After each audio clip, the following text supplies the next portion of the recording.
مرد املاکی یعنی مرد تحمل شرایط سخت. توی این شرایط تورمی تنها کسی که بیشترین فشار رو داره تحمل میکنه یه مرد املاکیه. کسی که لبخندش رو از روی چهره خستش هیچ وقت بر نمیداره. اون لبخند برای خانوادهش، برای مشتریاش قوت قلبه.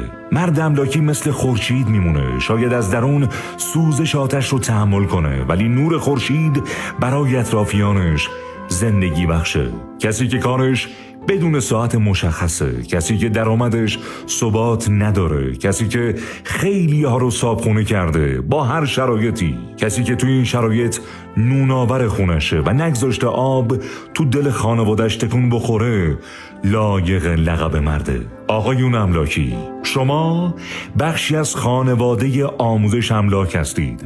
قدردان حضورتون هستیم. روزتون مبارک، مردهای